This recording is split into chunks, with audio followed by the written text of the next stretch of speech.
Good morning, good afternoon, or good evening, wherever you're joining us from all over the world. Welcome to Web3 Warriors, episode 112, featuring Ian LeViness with Push Protocol, which claims to be the communications protocol for Web3.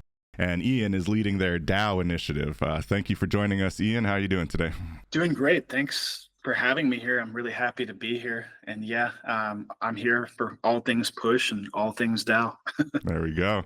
Well, I've been involved in a couple DAOs myself, and some have kind of fallen by the wayside. A couple others are kind of still active and going, and so I definitely want to have a bit of a conversation about that. And really grateful for you offering to join us here, and I'm really interested in learning a bit more about push protocol, because frankly the idea of push notifications on the blockchain had never really occurred to me, or the idea of kind of requiring this communication layer between blockchains for the purposes of kind of notifying the users had not really occurred to me in that sense.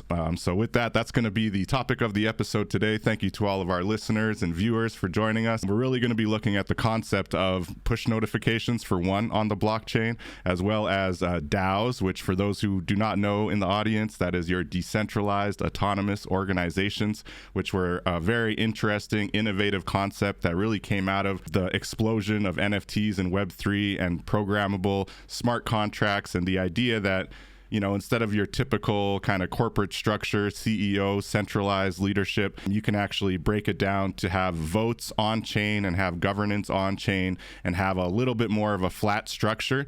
But in actuality, a lot of the times you end up still requiring some kind of executive board, some kind of centralized body to help push things forward. So that's a bit of the conversation we're going to have today with Ian, how that balancing act kind of works and how we see things evolving, really. And then lastly, really, when we talk about kind of Web3 and the concept of quote unquote mass adoption, which is a bit of a misnomer, there's a lot of concern or really curiosity about what that's actually going to look like in practicality. How ubiquitous are decentralized wallets going to be, and how are they going to interact with our data? And when it comes to notifications, like, do we want to think about notifications in the context of our smartphones, which we know very much rely on data and all kinds of things that we may or may not be comfortable with them taking? And so when we look in Web3 and we look at blockchain, we're thinking about a new kind of concept around data, the idea that there's going to be more data ownership, that there's going to be less kind of data vampires, as we say, people that are just, or entities that really profit from your data in the background without you really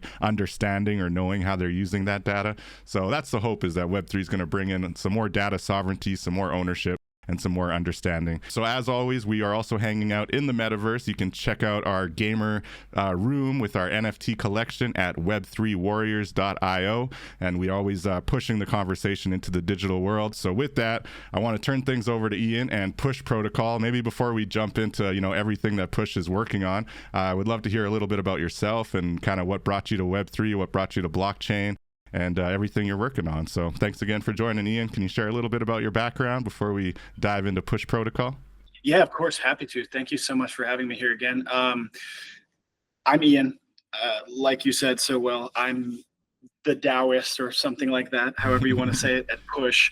But to go back a bit for a second here, how did I get here? Why do I care about crypto? What's my story? I've been in this space for 8 concurrent years so far.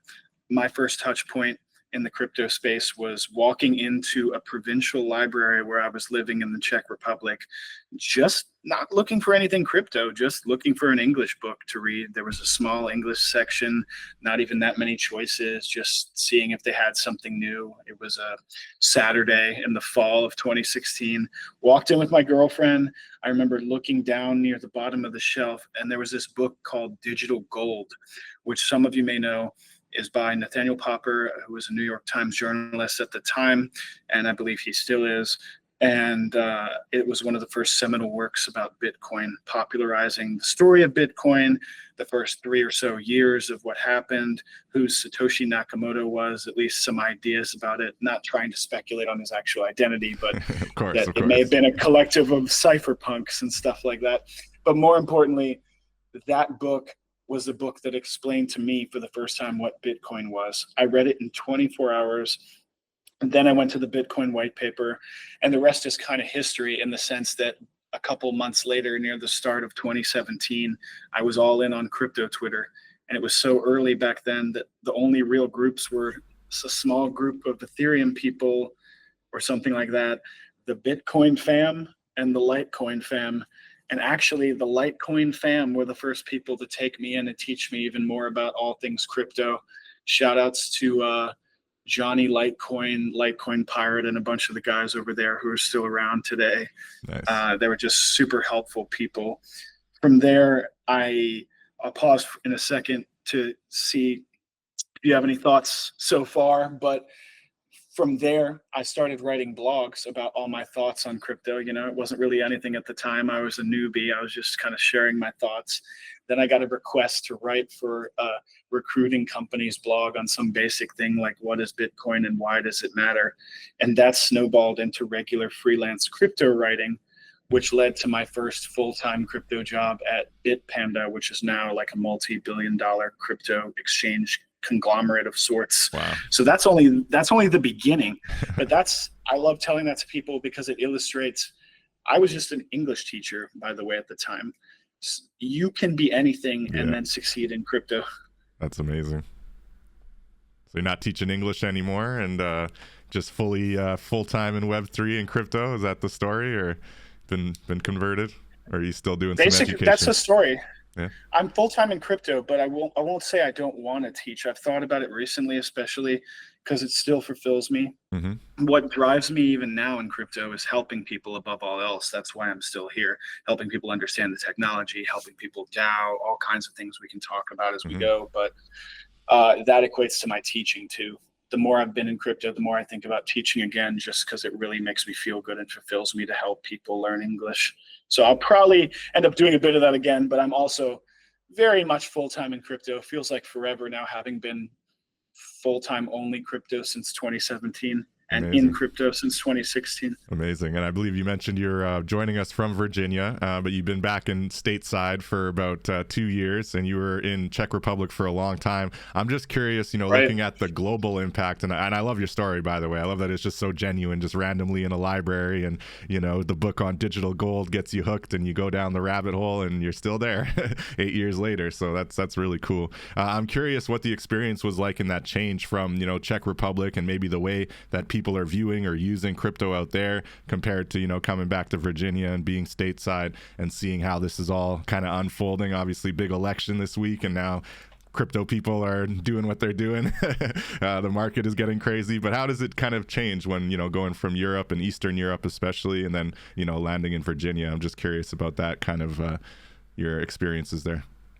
It's a great question. Biggest difference to kick things off in that respect is when I was in the Czech Republic, it felt a lot more natural to be in crypto. There's a vibrant hacker culture there, a really vibrant community of just all these picking yourself up off of your bootstraps types of people, even more so than certain parts of America. And I really enjoyed that aspect of living in Czech, and just of course, not really having to worry about regulatory opinion on crypto, because they kind of had like a general framework, and they didn't just like attack people with enforcement actions or something. This is not me trying to get the regulators after me, but nobody wants to have an enforcement action when they're just trying to do something good for the world.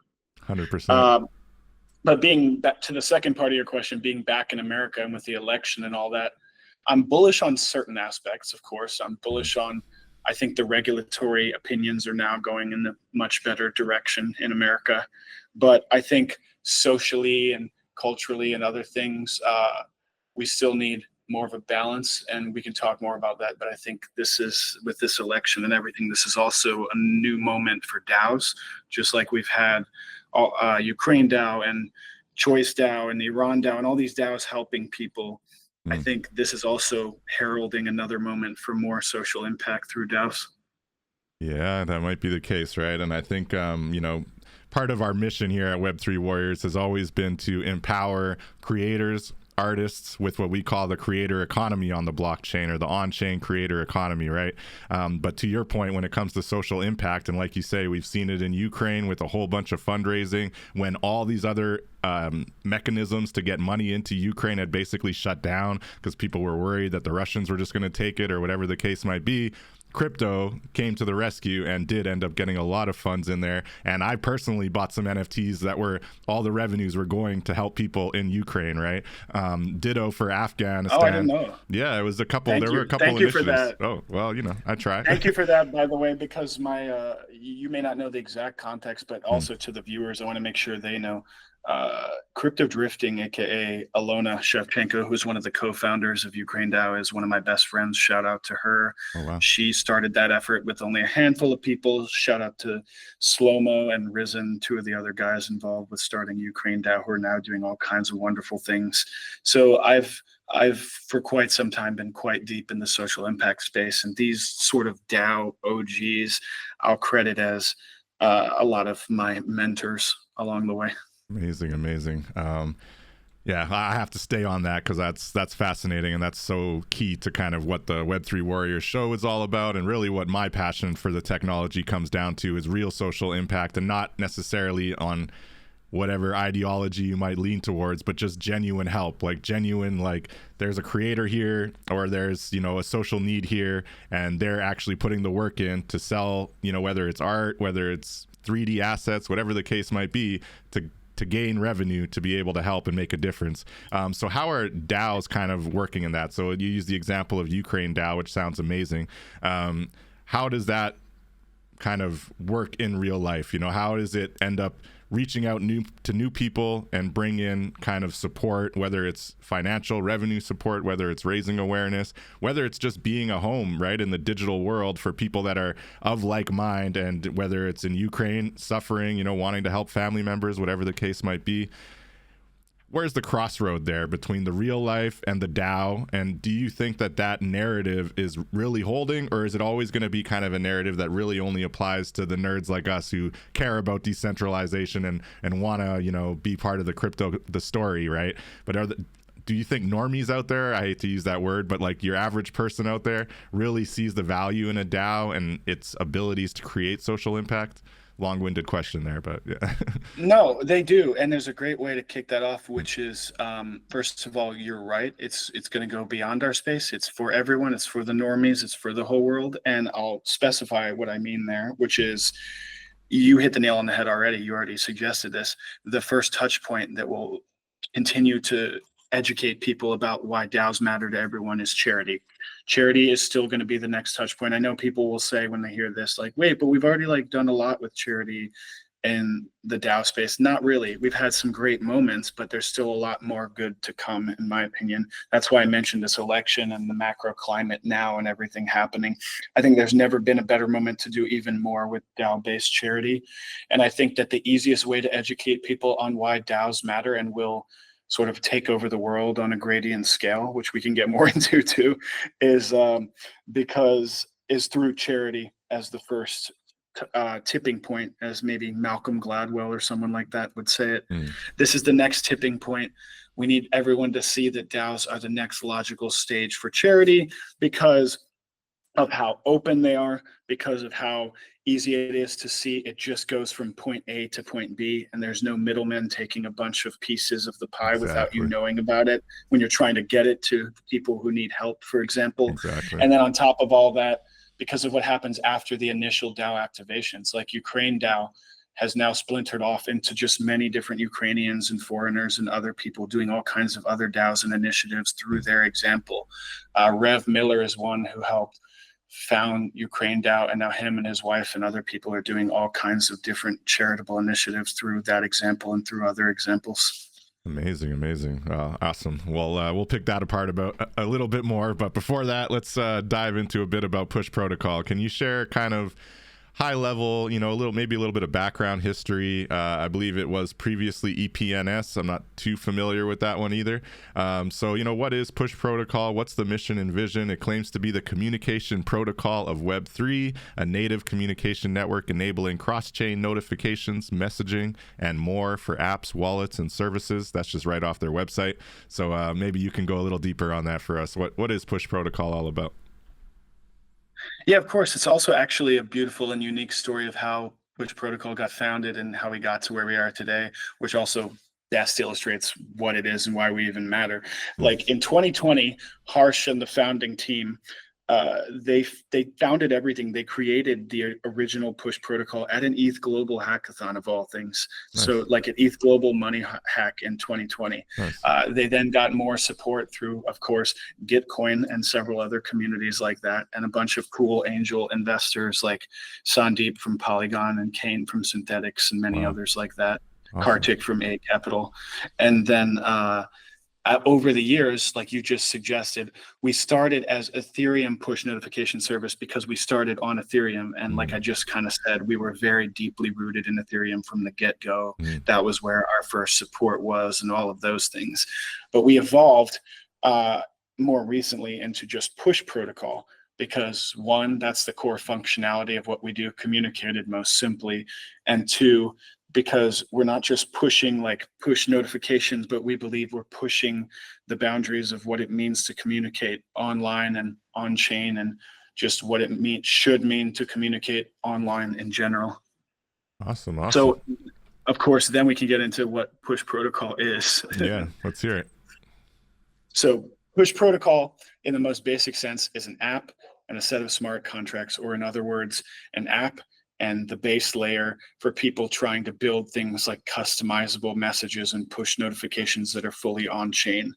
So it's a set of rules and an app that showcases that set of rules in practice. And now that has evolved into over 700 connections with that set of rules and all kinds of customizable push notifications and messaging across many aspects of the crypto industry and many key players. So to put it even more specifically, push protocol is an ecosystem that facilitates just about any way you can imagine messaging on chain. Wow. So what does that dashboard look like? Like I went through to the push governance and I can see kind of a list of notifications and it's got the chain kind of logo beside it. These all look like Ethereum ones, but I assume, it would be able to go across different chains. But what do you see the practical use case looking like, right? Like as, for example, I'm big in the metaverse. I love the idea of collecting 3D assets. I love the idea of showing off my NFTs in the metaverse. And let's say, I've created a new gallery and I want, all of my on-chain collectors in the, for this sake, act like I'm an artist.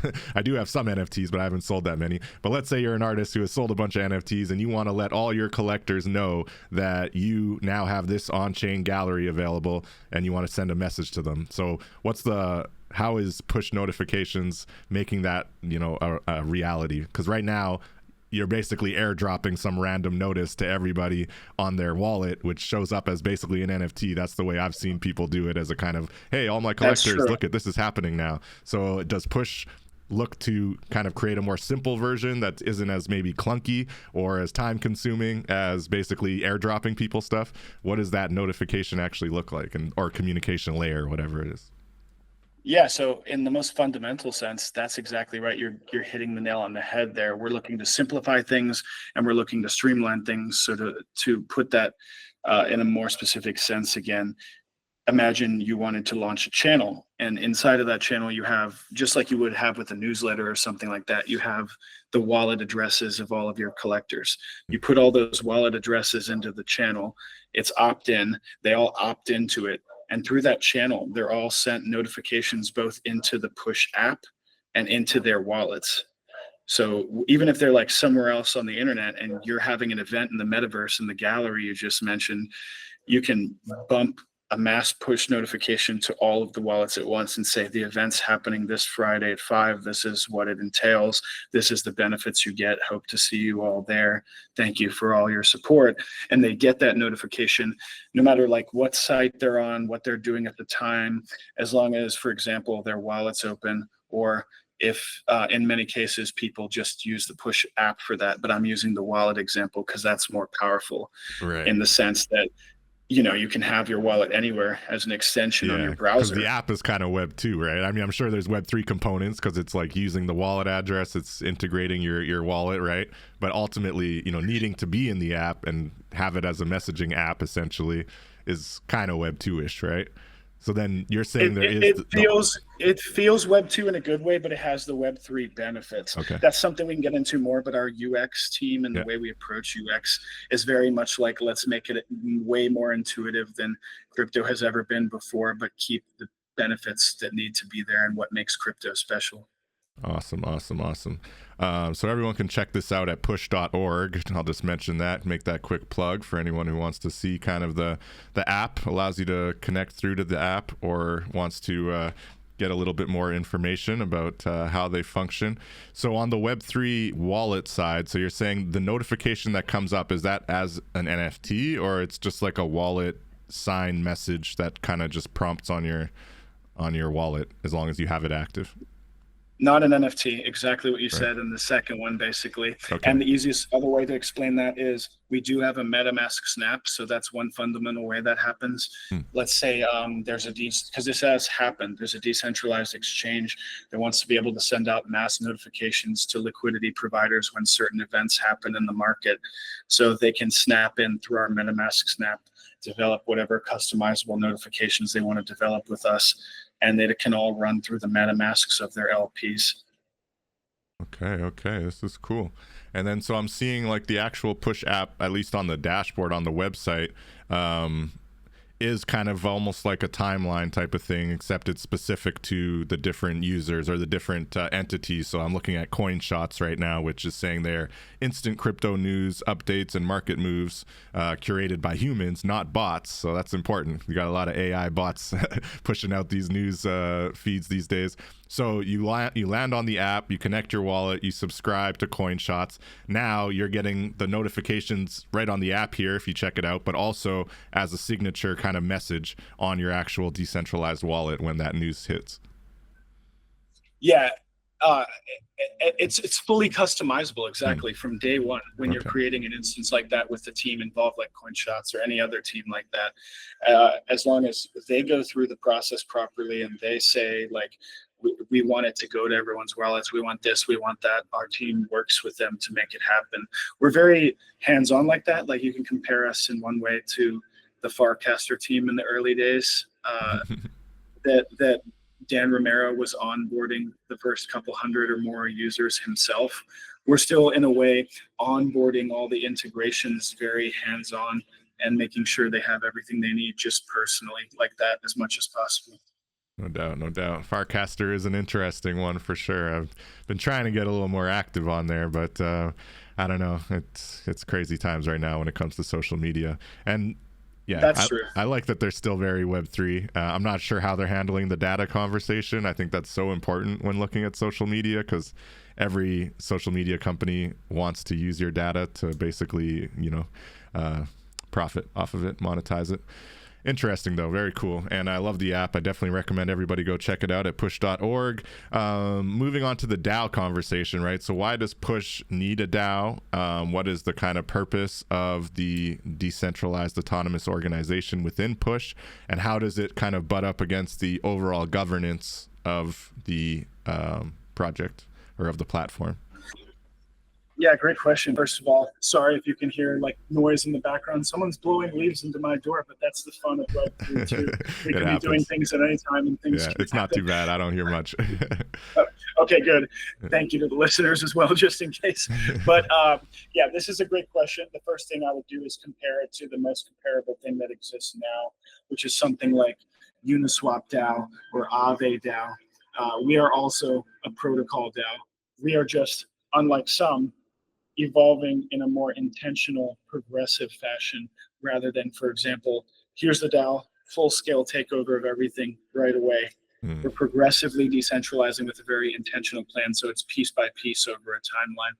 But right now, Push DAO is the entire ecosystem. Grants program is under the DAO, a bunch of marketing activities, a bunch of BD activities. We're launching a podcast. So in the easiest possible way for anyone listening, you can think of Push DAO as extra marketing and awareness and things like ambassador hubs for Push, but also as controlling the entire ecosystem grants program. That's not actually controlled by a centralized entity. Wow. And what's that grant kind of budget like, and how are you handling the oversight of it, I guess? Like, obviously with votes, but is there any nuance to kind of how the votes are handled, how you kind of let your members know that the votes are happening? Because in my experience, that's like half the battle, is getting people to care enough to actually pay attention to when governance things are happening, and B, show up when that vote is required, right? So it's like, Exactly. It seems like there's a lead time. Like you say, they have to be kind of ambassadors, actually like passionate about the platform, right? So that's like half the battle, is getting people to actually care that much, and then it's the actual activity of voting. So I don't know. I'm just curious how you're handling that, and what does that look like for you guys? All of this is true, and I'll clarify for anyone saying that ever becomes not a battle or not an issue you always have to solve with DAOs. They're not being truthful, because these things of voter turnout and keeping people engaged are just constant things to solve with DAOs, and that's okay. That's something I enjoy, that sometimes with DAOs, there's continuous issues that you're always pivoting to solve in different ways. It makes it more intricate of a space to be in, more interesting as well of a space to be in. But how we handle it, well, speaking of progressive decentralization, we started with, before I was here, the grants program was more centrally controlled. Then I arrived at Push, then it became under the DAO for the first time this year. That started, and still is now until the end of the year, with a grants council controlling what grants get passed and stuff like that. So think of it like delegates. They were voted in by the community, that represent the community, and they review everything and they approve everything in the interest of the community. But just like I said, they were voted in, so the community had a chance. They did see it. If they didn't like the people, they could be like, nope, goodbye, we want different people. But they did like the people. So that's the grants council right now. We have a nice mix, because it's for people basically just from the community only, never with the foundation. And then I'm the only one that straddles both lines, because that's often how these protocol DAOs have to be. You have someone who gets hired by the foundation to do all this community stuff, but you're like in the DAO and in the foundation at the same time. So that's an interesting dance too. Yeah, no doubt. That's how we're handling that now, and it's been going well. Our inbound has exponentially increased over the course of this year. And in 2025, something you mentioned will happen. There'll be even more direct involvement with the next iteration of the grants program, meaning it'll be certain grants. For example, we'll pilot it most likely with the highest grants, in our case, 20K plus grants. And with those that are already harder to get and have stricter frameworks by design, we'll add in a measure most likely that there has to be a community vote for it to fully pass. So that's the way we're thinking about trialing that now, speaking again of progressive decentralization, starting with like the most expensive things, having an extra community vote, and then doing all of it. That's interesting. So as of right now, the grants council is it. That's they're kind of deliberating and dealing out the grants as they decide. But like you say, there'll be bigger votes in the future. That's really cool. And I love that you're getting a lot of interest and buy-in. And I have to say, just looking at this kind of DAO governance overview, and you have a lot of docs, a lot of notifications and kind of news posts, and really just a lot to chew on, frankly. If people want to check out push.org again, you can go to gov.push.org and really get a breakdown of kind of the governance side of things.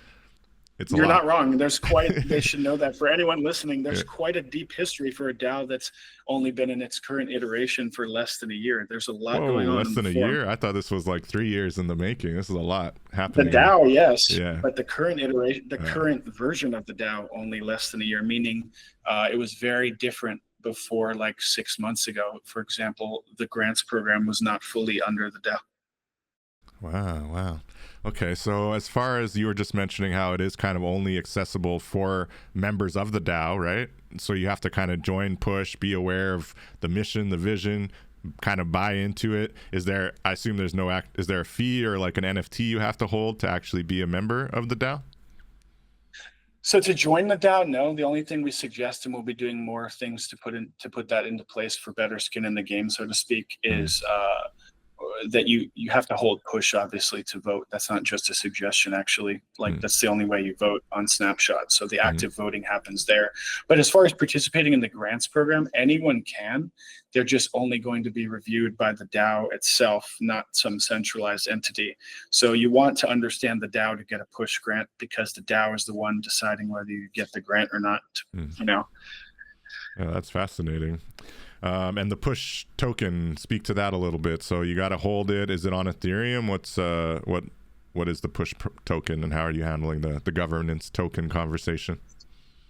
So yeah, it is a governance token as well as other things. It is an ERC20. It's always been an ERC20. Nice, yeah. And the DAO for this year currently and next year will receive yearly allocations, as happens with many earlier DAOs, from the foundation. So it's not controlled by the foundation, but they give us the budget and they say, here you go, do your planning and stuff with it. They're not sitting over us going, you have to do it this way and that way. They're giving it to us and saying, good luck, go do what you were saying you were going to do, which is the right way to do it. Yeah, sure. And then the current plan, why I mentioned that, is that most likely after next year, the 12-month budget from the foundation, there'll be a more sustainable model in place, such as push token fees or something analogous to that, sustaining the DAO, which is how every DAO should be. And we can get more into that, but every DAO should eventually be completely self-sustaining, or else it's never really a full DAO. Yeah, but to the other point around keeping people engaged, keeping things going, you know, that's the flip side of that, right? Like, you want to be self-sustaining, but do you have the people power to make that happen, right? And even like, you could have the people power today, you know, 6 months from now, or some kind of horrible market crash happens, and now, you know, the longevity, people get discouraged, whatever the case might be. But you know, you look at some, that is the hardest part, right? Just kind of pushing back against people being discouraged, essentially. No, it is. I was just going to say, you couldn't be more right about that. And one way we're handling that now, and we're very fortunate, is that most of our most active DAO members who are in like the highest positions or controlling work streams or running the grants program are exactly who they should be, meaning they're the people who have been around in the push ecosystem for quite some time, and we're always hoping for and working for the DAO to improve to where it is today. And now that it has improved, they're in even higher positions, and they're controlling most of the DAO as delegates and things like that. And that's what I would recommend. That's the ideal situation. The most vision aligned, the most experienced people in your DAO should be the ones rising upward and upward, helping everyone stay engaged. In other words, it's just like a company in one way. Just like in a really successful company, the top people have to be the most vision aligned, or else like people will be like, why am I even here? The leader doesn't even care about what's happening that much. 100%. And Harsh, shout out to Harsh. He does seem to be very passionate about the platform and the project, and one of those leaders who's not going to be going anywhere, right? So that's always good to see, and helps the whole community and everyone, you know, who's trying to develop underneath it get a little bit more confidence. But yeah, I think it's interesting when it comes to DAOs and the potential for everything that you just described. I have to ask though, you know, how important is liquidity to the kind of viability of a DAO, right? So you mentioned that Harsh and the creators essentially, you know, got funded right from the jump at an ETH Global hackathon, right? Shout out to them though. You got to put in a lot of work. You got to do a lot of interesting, innovative stuff to get that initial funding. So not taking anything away from them, of course. But, you know, that does give you a nice little launch pad to launch from. And then there's other partnerships I see here. You know, it shows Friends of Push, and there's a lot of recognizable brands here that are kind of bought into the narrative around the communication layer for Web3. So I guess how important is, you know, having some liquidity, having funds to support people like you who are, you know, going out into the community and doing some of the marketing push, or, you know, governance people that are actually putting in that work day after day. I assume there are some paid roles here and there, right, to really kind of grease the wheels and make sure things keep moving forward. Yes. So how important is that? Extremely. I'm not gonna dance around. I'm not gonna dance around. The DAOs I've been working with have not been well funded, and it's been a problem. I'm not going to dance around it at all. That's one of the biggest problems with DAOs today. Right. People think about it as, or some people do, as you just suggested. They even think about it as DAOs are so different. They can work without much funding, at least for a certain amount of time. Not really in most cases. You do need a considerable amount of funding because of what you just said. You may not need a ton of people at first, and that's true. We don't even have a ton of people, but we have like 8x our contributor base in 6 months, which is crazy. That's amazing. Congratulations. We do pay, thank you. We do pay all the top people, and it's transparent, and we even had our latest transparency report to the whole community a couple weeks ago. We tell everyone what's happening. It's all in the report. Unlike, as we know, some projects that unfortunately have said like, I'll do the audit or I'll do the transparency report, and then they don't. We are, and we have done that, and we think that's important. So first of all, like I said, the top people and the most active people are always paid. And second of all, we're always transparent with the community about who's being paid what and what's happening and what could be better. And we're even critical, the top people at the DAO are even critical of ourselves in all kinds of ways and always suggest ways we can improve publicly. And then on top of all that, because people will wonder, wait, what about you? You're at the foundation. Are you also taking money from the DAO? No. And I think that's the right thing. From day one, I never took a cent from the DAO, and it all went to the community. Awesome. Yeah, that it's important, right? And transparency is key. And I think what you just spoke to, and the fact that you're doing these audits out in the open is really, really amazing and necessary. Because yeah, I think that's a good point. Thank you for sharing that, because I feel like I've worked with DAOs that struggle, and we all want to just push things forward, but without greasing the wheels and paying those who really put that time and effort in, it becomes hard, and people get discouraged and think like, why am I even doing this? I'm just burning out, and the value's not coming back around. Right. Yeah. Well, because you're right. One of the biggest problems with DAOs is they're too opaque. They're not transparent enough, and things will happen. Like you'll just suddenly realize a couple of people are being paid 5x more than everyone else in the same work stream or something like that. That doesn't make sense. And this is a problem of a lack of transparency and a lack of regular requirement for certain paths of accountability to the community. Awesome. And so when it comes to that, providing value to people monetarily, and you mentioned kind of the most engaged, the most active. So is there like a reward structure side of it? I assume there are actual paid roles, but then there's also like, hey, you've been putting in the most work as a community member and you did XYZ. Here's, 3,000 push or whatever the case might be. Is that something you're doing as well? No, you're right. It's actually both of those things in our case. Nice. And one is, to be more specific and to give a concrete example, is when we launched the 2 major sub-DAOs for this year that ran the grants sub-DAO and the business development sub-DAO. Inside of those votes, everything was spelled out, like all of the proposed budget, all of the proposed rewards, and all that was completely spelled out in the proposals and then the votes. So the whole time everyone knew what it was possible to earn, and then people started earning that stuff. And then on top of that, that's why I said the second part is also true. We've been rewarding every most active contributor from day one of this new iteration. So some examples would be, there's a contributor who calls himself Noober Boy, that's his tag. And he's just so good at many different things in the community, including he's now leading task boards for ambassadors as a project manager. He's reviewing content as a developer, as a technical reviewer of blogs and stuff like that, and many other things. So he is receiving extra compensation for all this extra work he's doing.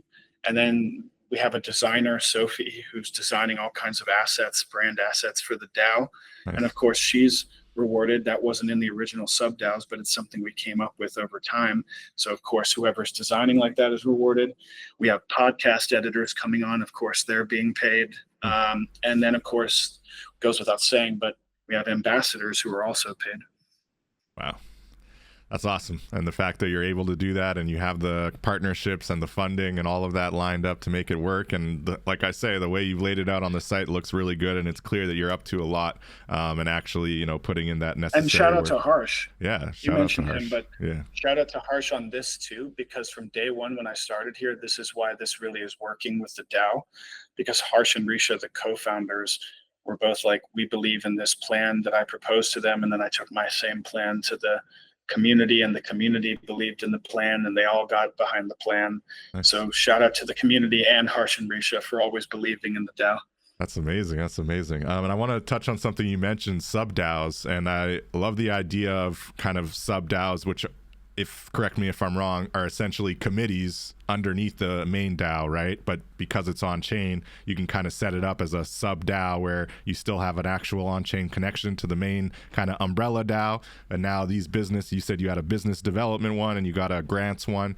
Totally makes sense. So can you just explain kind of how that sub DAO structure works, just for the audience more so? Yep. And then I'm wondering if there's any kind of like on-chain components to it. Like, do you have an ENS name or something like that you kind of tie to different wallets for each DAO? Or I don't know. I'm just curious what it looks like, the structure. No, those are great questions, because these are all things we're thinking about now. Even if we're not doing some of them now, we're planning on doing them. For example, just to touch on that real quick, because you just said it, adding in ENS names, adding in things like hats for DAO members to make it more specific in terms of their contributions or connections with Coordinate and other tools. We've got a lot of plans for that in 2025 intentionally. So it was like in 2024, we needed to make sure the most basic structures worked, and we needed to test a few things. So 2024 was more of an A/B live testing of the DAO. And then 2025 is very much a refinement year. But in terms of how the sub DAOs worked, they were staffed by community members. They had all of their budgets and the scope of their activities and their strategies and KPIs laid out in the proposals and votes. Beautiful. All of those KPIs and strategies connected, as you kind of said, upwards in an umbrella towards the like master strategy of the DAO and the ecosystem. Nice. From day one. So the most beautiful thing was, for our sub DAOs, yes, they were like on-chain committees and they should be like that, but they were always, and every DAO should do this, aligned with a master strategy from day one. So we made sure everyone knows what page to be on, because it's the same strategy for everyone with slightly different KPIs based on your experience, of course, because you're like a designer or right. A marketer or a BD person, you have slightly different tasks than a grants person or a developer. Yeah, and looking at that overarching strategy, right, like that's a lot of work. And so when you're looking at those kind of foundational documents, whether it's business development documents, whether it's grants, whether it's KPIs, like key performance indicators that you want to hit, right, are those paid positions? Because to me, that seems like a super heavy lift, you know? And so is that kind of a community effort, or are there, like you said, key leaders who are paid, who are staff members and put in that extra work to kind of like get all this formal kind of documentation of the actual entity done? Because I feel like you kind of have, it's both. Okay. Awesome. No, sorry. I was just, you're so on point with all this. I'm down and putting in the time, man. And I'm genuinely like, I want it to be, we're aligned. I want it to be a thing that works, you know? That's why I'm glad that, yeah, we're aligned, and you see the pain points that I have experienced personally, frankly. And I just wonder, back to that main point of like, can any of this really get done without a decent amount of funding from the jump, you know? And I feel like that's so key to a successful DAO, is actually having that kind of launch mechanic and having the kind of key roles staffed, frankly, and not just voluntary. No, you're right. And just to be clear, because I should mention this, I would be remiss not to, you can get a considerable amount of funding through tools like Juicebox or something like that, still through like just bunches of crypto community members. It's just harder in a lot of cases, right. But I still love those models. I was just mentioning the foundation model because that's what PushDAO is doing. PushDAO is a protocol DAO, but definitely true in both cases. And to your current question, like I said, we're very aligned because that's pretty much exactly how we're doing things. The answer is, again, both. Mm-hmm. And the way it works out in practice is we have the DAO council, the 5 people running the whole DAO as delegates voted in. They also do all of the documentation and strategy and KPIs and agree on all that stuff to make it happen, and architect all of those votes. So yes, they are paid for all of that.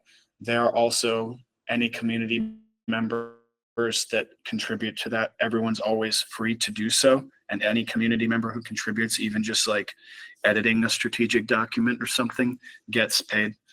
Because that's amazing. I and the council believe that we can DAO and still get paid. And we believe also that, as I just suggested, DAOs should be even more meritocratic. And if you're doing great work, why shouldn't you always be rewarded? Not just through money, though, to be clear, but we're working on being way more transparent than any DAO has ever been about based on what you are, what's your like career path going to be in this DAO. And so everybody in 2025 is about to see PushDAO pioneer sort of a new model for showing the roads from the get-go, showing Wow. you here's all the things happening in this DAO, here's all the different paths for each position and such. That's amazing, man. And I have to say, I'm feeling a little bit of FOMO. I got to dive in here and get a little bit more involved, because I at surface level I understood, but hearing you kind of speak to the transparency, speak to the accountability, and the way that the governance is really being managed, and the way you're staffing some and rewarding others who put in that extra time and effort, like, it just seems so perfect. So kudos to you and the team and the community, and Harsh and the leadership for sure. That's quite impressive, I have to say. And looking over all of the documents and all the content you have on the site here, it's something to behold. I'm curious, do you have kind of best practices DAO that you point to? I know you mentioned Ukraine DAO, and that's more on the kind of charity and social impact angle. Like I look at Ethereum Name Service was one that frankly rewarded me a long time ago, back in 2021, for getting some ENS names, which was amazing. Probably the biggest Web3 win that I've had outside of a couple of good NFT sales, but that was pretty cool. So I'm wondering, like, do you look at ENS DAO as a kind of best case example, or is there one that you would point to where you think they're really doing everything right and they're a good example of why a DAO structure works? There are many, and I'm a fan of them. It's not a cop-out answer. It's the opposite. There are many, and I'm a fan of them for different reasons, because who I am as a person as well. That's how I do things. I like to not take like one, KOL or one key opinion DAO, so to speak. I like to take a bunch of them and aggregate like a multitude of opinions into my opinion and learn from a bunch of things at once rather than one or two things. But to mention ENS DAO for a second, definitely a great example. They do a lot of things right. And I'll do a quick shout out. Just because we don't have ENS names in PushDAO now doesn't mean we never will. And I do obviously have one ENS name of my own. Of course. I am a fan. But yeah, as to other examples, just quickly to re-mention that, you said Ukraine DAO, to specify that, because some people may not know this, but they pioneered getting a lot of people involved in a DAO who didn't know anything about crypto at all. They had tons of Ukrainians involved who didn't even have to hold the token to be involved, and they were DAOing without even really knowing they were DAOing. Nice. So their onboarding was super on point. And just as I mentioned, Alona's a super good friend of mine, my best friend, in fact. So we've learned a lot from each other. Then there's a lot of protocol DAOs. So obviously, when we're talking about architecting PushDAO, I would be remiss to not try to learn from the Uniswaps and the Compounds and the Aves of the world, because they're all scaling and they're all the same kind of DAO that we're becoming. Okay. We're becoming, in the sense that we're becoming fully decentralized over time, as I mentioned. So all of those apply. And then you think about even like NFT communities and gaming communities and smaller things and the beautiful things they're doing even in today's world. And that's why I say almost everything. You can learn from gaming communities in terms of just how directly involved Web3 gamers are and how passionate they are about these sort of DAOs or guilds in gaming. There's a lot to learn there. Or in NFT communities, there's a lot to learn about making it a good two-way street between artists and fans and making it a mutually beneficial ecosystem. Shout out to the Lao actually on a lot of that. So for some of you who may not know, look up the Lao and Priyanka and Aaron and all they're doing there. Great people, supporters of Push too. And Lao, they help. L-A-O? Yeah, and they help a lot of art DAOs and investment DAOs and other leading DAOs thrive. Very cool. So I've learned a lot from people like that. And I'll just put it even more simply because this is true. I learn in terms of DAOing from almost anyone who's in crypto, who's done anything with growing a community. Because to me, my driving model for DAOs is it's inevitably the future of all community. Now, to clarify that, I do not mean everyone's going to be running everything by a swarm. I mean, a lot of things, some things will be run like that fully, more and more over time. But I more mean we'll get to an age in which, just like software ate the world, DAOs eat the world, except on a gradient scale, if that makes sense. So some industries will be like partial DAOs and take pieces of it, and that's okay. Others will be far more DAOified. For example, I think it'll be at least quite a long time before like an airline becomes DAOified, but we'll see. Yeah, but even some of these tech forward, like Speaking of, maybe someone like an Elon Musk, right, who's a very controversial figure these days, but looking at someone like that, it seems like they benefit from extremely centralized power, right? And they really love the idea that like this could never happen without me, like, and it seems like most, even the Steve Jobs and others who, are undeniably geniuses and made a huge impact on society and technology.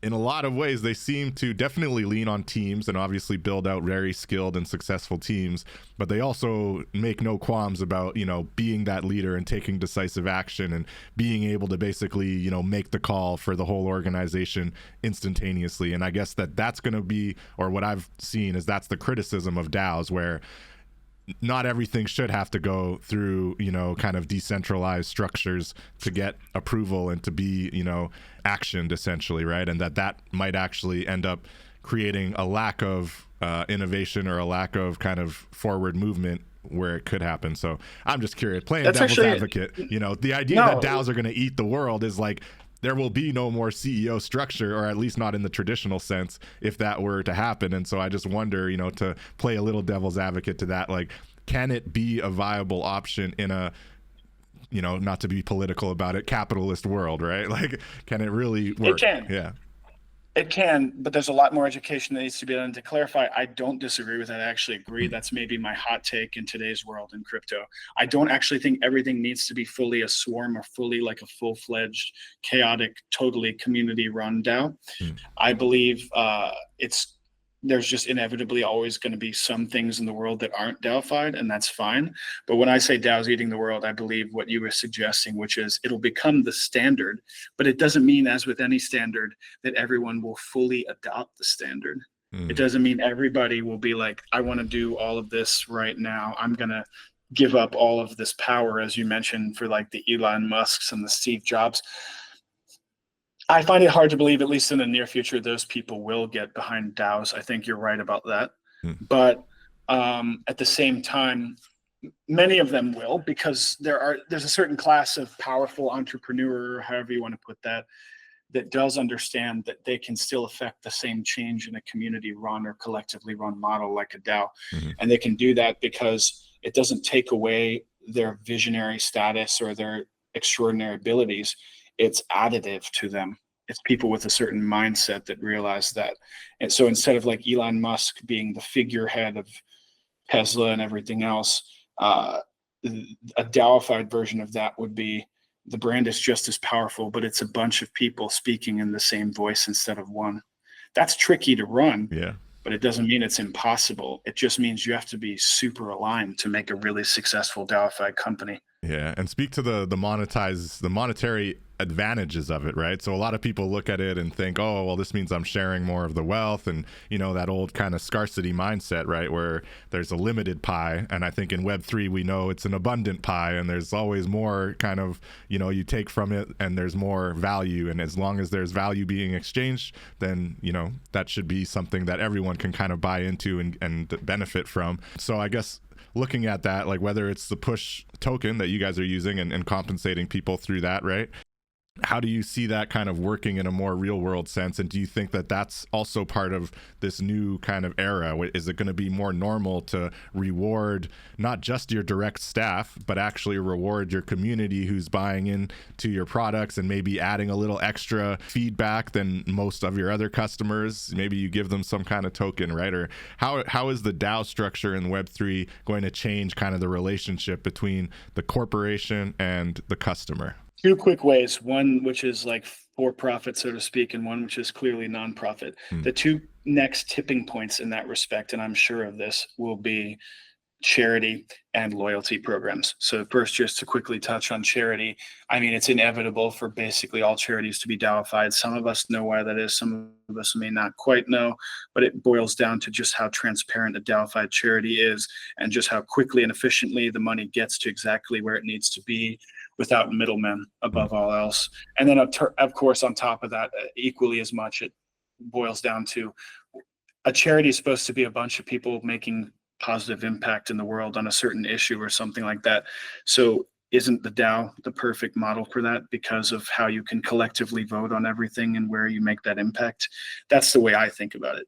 Then 100%. on the corporate side, like you just said, changing the relationship between the business and the consumer, the next tipping point is loyalty programs because of what you just said too, because it's inevitable that loyalty programs will be DAOified. People are already making closer and closer connections with their favorite brands in today's world. We know many examples of brands like giving you more and more of a VIP experience based on how much you buy, how much you post about them on social media, all that stuff.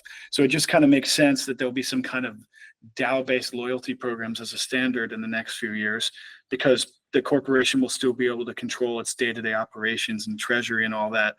But like you just basically suggested, the consumers will vote on like the next fashion line or the next set of artists to be in a concert series, all kinds of cool things like that that they care about, or album covers for their favorite artists, a list of potential songs where they say like, I'm going to add 2 of these songs to the album, but you're my VIP fans. Can you listen to these 5 songs and pick 2? Stuff like that. That is super cool. And it's like you said, super fans, right? So now on a data side, you're kind of getting more deep and more granular on your own customers, your own fans, your own supporters, whatever the case might be. If you're a creator or an artist, or if you're a company and it's just your customers, it's only a certain kind of sliver of customers that are going to take that extra initiative to be part of your DAO, to vote on certain initiatives. And now you have that information about who those people are. You can reward them directly on chain if you'd like to, but you also just have that for your own purposes, for marketing purposes, or whatever the case might be.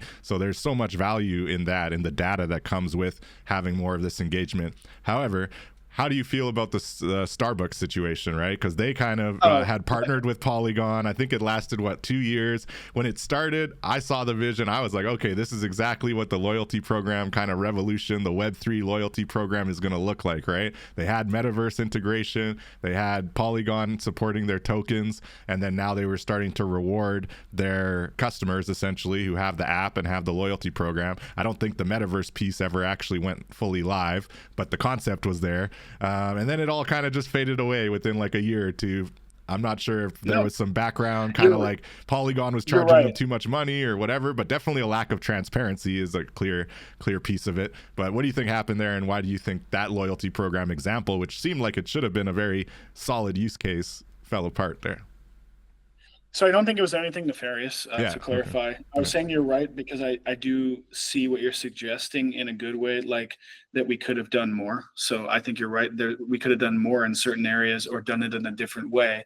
And I wouldn't blame it on any one party involved, but I would say what my conclusion is, which is when I was looking at that, and I was looking at that initiative between Polygon and Starbucks, I came to this thought, which is, you went on their marketplace, you looked at all those stamps and stuff you could get through that program. And I was thinking, as a consumer, I'm just like, I like Starbucks coffee, so I clicked on it too. And it wasn't really clear what you could do with the NFTs after you accrued them. There wasn't too much to do, at least. My thought is, first of all, at least, they should walk the walk even more with future initiatives like that, and I believe they will. With all these past examples, future corporations will. This should have been literally like a loyalty program. This should not have been just a pilot like it was. It should have been the next stage of the whole loyalty program. They should have put everything behind it, and they should have, easier said than done, but that is what I think. And they should have said, this many stamps earns you this many drinks, or this and that, and very, very clear rewards that just regular consumers care about. Because they'll do the NFTs, they'll do the metaverse stuff, but the reason they'll do it inside of a loyalty program is because they're getting rewards they can understand. You want some free coffee? It's not that hard. It's just like the little check boxes on the card that you get. If you get 5 cups, you get a free coffee, whatever the case might be.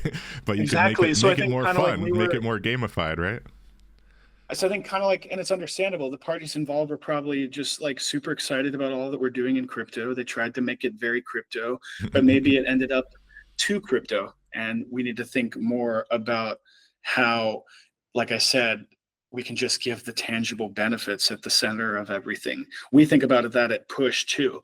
We don't just think about like the cool crypto things that apps do that come into our grants program. We think about how intuitive is your UX? What exactly is keeping people around here? What are your actual monthly user numbers? All of that stuff. Right, of course, of course. Oh, fascinating, man. So I'm just curious, like looking at that cross-chain angle about it and the fact that you did start on Ethereum and your token is an ERC20. What is the cross-chain piece of Push right now? Are you kind of actively building out new tokenomics on Solana or any other chain? Or what is the communication layer there? Because I was looking kind of at the friends and the dashboard, and it does look like the majority of them are still in the Ethereum ecosystem, right? Yet you definitely speak to being cross-chain. So I'm just curious, is this a work in progress, or do you have kind of vision in 2025 to be a little more active on one or two of the other chains, or is it all still going to be very EVM heavy? No, again, sounds like I'm just repeating myself, Right. but it just happens to be true. The first answer is both. It's a work in progress, and it's a vision specifically for starting in 2025, basically. But I can get more specific. For example, people can find this publicly on the governance forum. We had a push improvement proposal, a pre-pip to be exact, which is a new initiative we launched this year where the foundation proposes things to the community and does them with the community's support. And one of the things that went through in that respect was a proposal from a foundation set of developers to launch cross-chain capabilities with Wormhole through the Push ecosystem. So that's one thing that's being worked on: cross-chain requests, the NTT framework, the Wormhole relayers, facilitating Push moving through everything that Wormhole's connected to. So that's a big point there. Another thing I can quickly mention is that so far, based on current timelines, we're likely launching with Solana in January or February. So we'll have Solana capabilities for push integrations and things like that.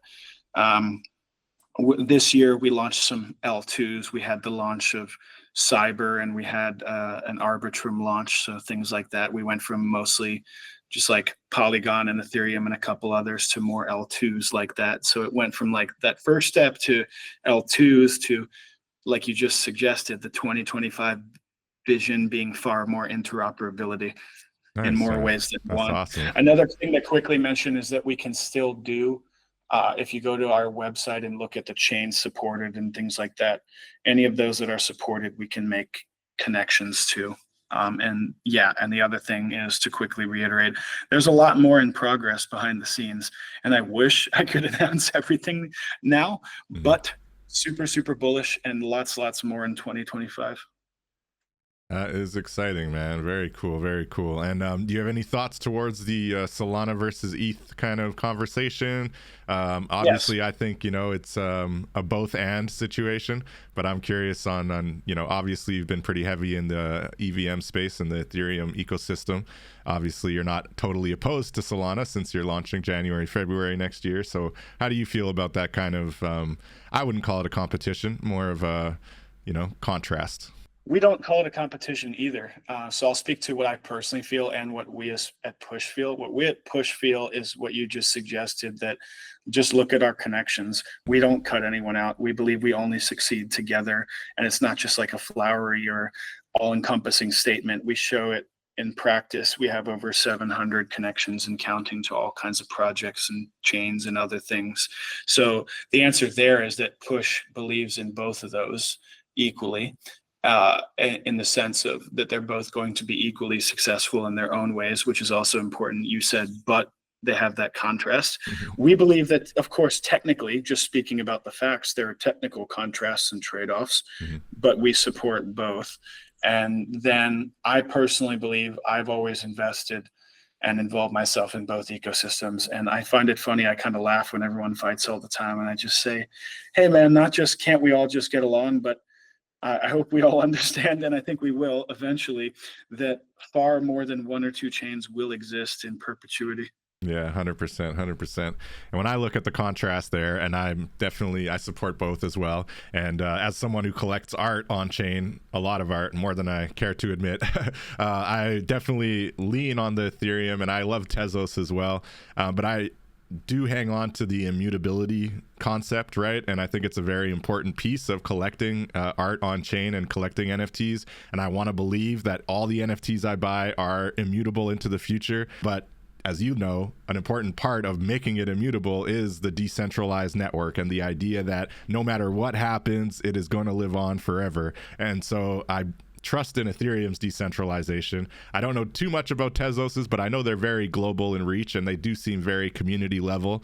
So I'm not sure on the actual technical network and how centralized it is, but it seems fairly global in scope.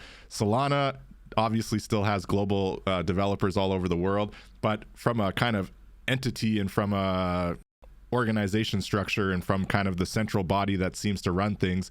And frankly, I heard Anatoly just the other day really just kind of poo-pooing the idea of decentralized currency in general. So it was kind of interesting that like he wasn't even trying to claim that Solana is at all decentralized in a real kind of global long-lasting sense. So that's my one concern I have about Solana. I will say I love how fast it is. I love the art community over there, even the meme coin community. As much as I don't get too involved in that, it's pretty cool and fun to see all the culture and what's taken on there. But from that purely decentralization conversation, I do have some concerns, and I hope that my NFTs will last into the foreseeable future on Solana. But that's where I think there is the criticism. I don't know if you want to speak to that at all, or if you think that's No, I valid. It's most valid though if I speak from my personal opinion in Sure. that respect. Yeah. But my personal opinion is that I empathize with them quite deeply because I think they will be more and more decentralized over time. I can't say how centralized they are right now. I've heard all kinds of things. Yeah. But I'm a fan of Solana, and I believe they're actually just progressively decentralizing like we are at Push, and they're very dedicated to this intentional step-by-step decentralization. And of course, that rubs some crypto lifers the wrong way, and I don't blame them because they're like, hey man, like we've always believed in everything being decentralized. Why can't you do it a little more in a little more of a quickly committed fashion? But my personal opinion is the opposite in the way that I think we can have some people and entities progressively, slowly decentralizing and others doing it more quickly, and both are okay. And I've been involved, to be clear, in both kinds of communities and networks.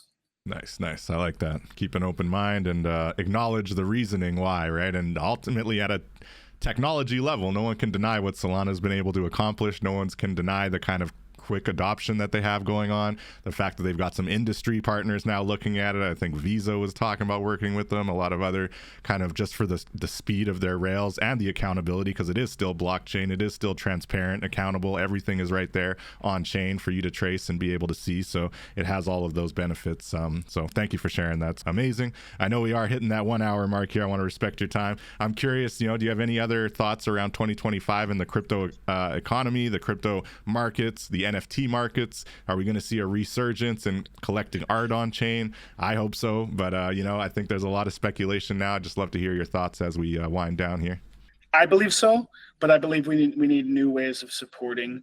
Like we had a nice, let's touch on that first because I'm very passionate about artists, and some of you listening may not know, but I also have been involved with several initiatives with NFTs.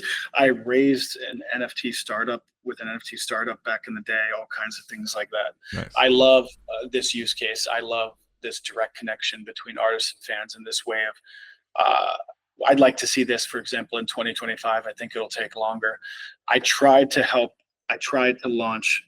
be one of the people launching an NFT startup that was mostly focused on ensuring perpetual royalties, in customizable royalties, but perpetual on chain for artists of every type of medium. It would have worked, but it was too early and the team mix wasn't quite right. So I would maybe try to do that again one day. I still do think we need perpetual royalties, more guaranteed for artists, as one improvement. And I think we've done a decent job with launching a bunch of marketplaces, but we need something more to get more artists and fans involved.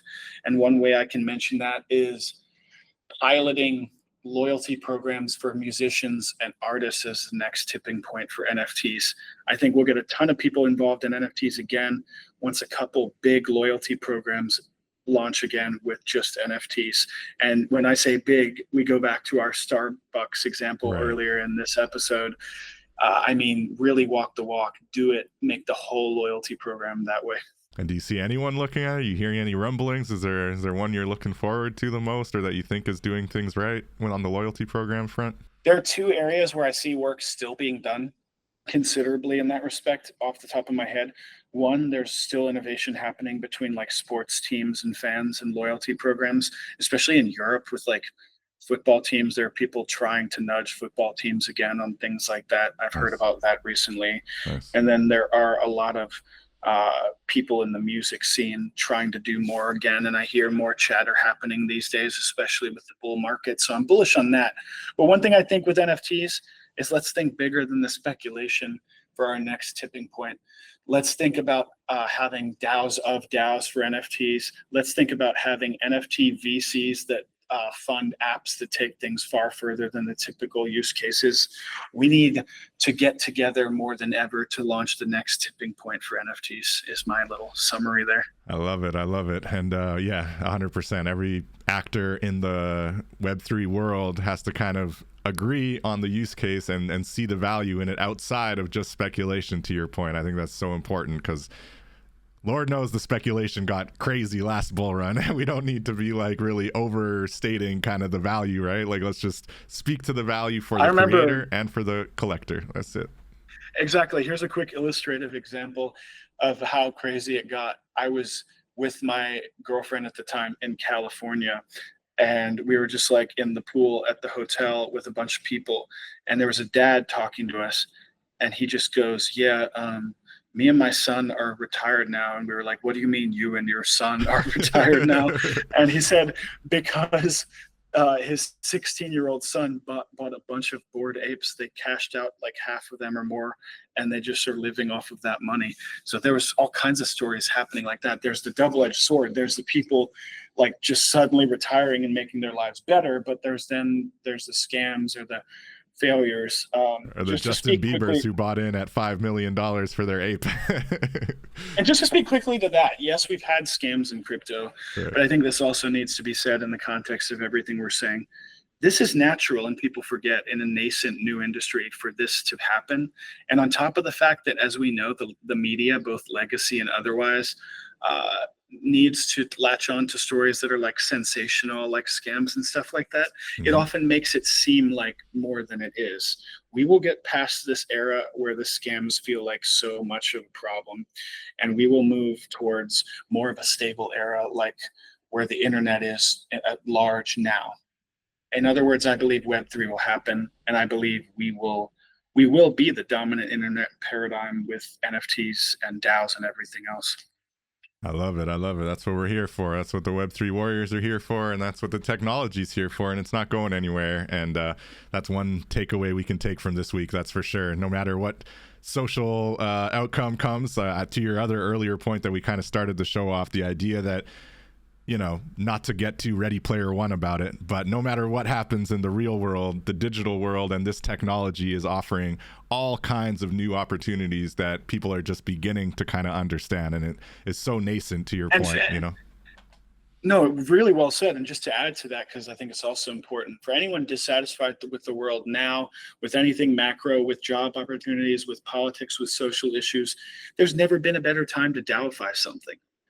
I think that needs to be said now, with people thinking like, I don't like the way certain things are going in the world. DAOify now more than ever. Let's go. Let's go. And I love your verbiage around the DAO. We're DAOing, we're DAOifying. Let's go. It's the real talk. That's what we're here for. So thank you so much for this time, Ian. Do you have any other final thoughts, any projects or things you want to share, what you're looking forward to around the corner? And I think we might need to touch base next year, because I'm really looking forward to all the stuff that you have happening in 2025, going cross-chain, having more rewards for your community, creating more opportunities for the DAO to get more involved at the governance level. So very cool stuff you got going on, and we might have to reconnect. But I'd love to hear any other projects you want to share before we wrap up here. Thank you so much, first of all, for having me here and for saying that. First of all, my answer is definitely. And to be more specific, let's talk after this episode. But late January is already an ideal time for that. So late January is potential. And then second, as far as links and things I want to shout out, just if you want to learn how to DAO, if you have any kind of experience or even no experience with DAOs, PushDAO is one of the most welcoming around. We're all kinds of different people just trying to get a protocol fully DAOified, doing what we can. So go to gov.push.org and just introduce yourself, and it's that easy, and we'll help you find your way into the DAO world. On top of that, if you're looking for information on our grants program, it's on Charmverse. You can just search PushDAO Charmverse, and then you'll find the grants program inside of there. There are also links elsewhere, including on our socials. Follow us on X at push_DAO. And then last but not least, if you like what I've been saying, my Twitter's xpetcrypto3. My Telegram's the same, and I'm happy to talk to any of you listeners. I'm very open. I may only have 3,000 followers. I'm not a KOL, but I've met most of them in real life. Oh, that's amazing. That's what's up. And yeah, I mean, I'm just under 3,000, I think, on the personal side. And we're growing out really, we're building out at the community level, right? And really focusing on grassroots. And it's these kind of conversations that we want to bring to our audience, because I think there's a huge amount of value, and something like Push that is in this stage where they're at as a DAO and also as a protocol. I think that's a massive opportunity for people that really want to be part of something that is going to have an impact and going to be here for the long run in Web3. So definitely go check out push.org, or check out the governance at gov.push.org. And thank you so much for your time, Ian. I really appreciate it. And we will definitely reconnect, and I'm going to be continuing to look at the DAOs, and especially the charity and the loyalty programs of DAOs and how that kind of evolves. So really appreciate that. Thank you to all of our listeners and supporters out there. We appreciate you. We'll be back in a couple weeks. And until then, take care, and we'll catch you in the metaverse. Peace out. Pew, pew.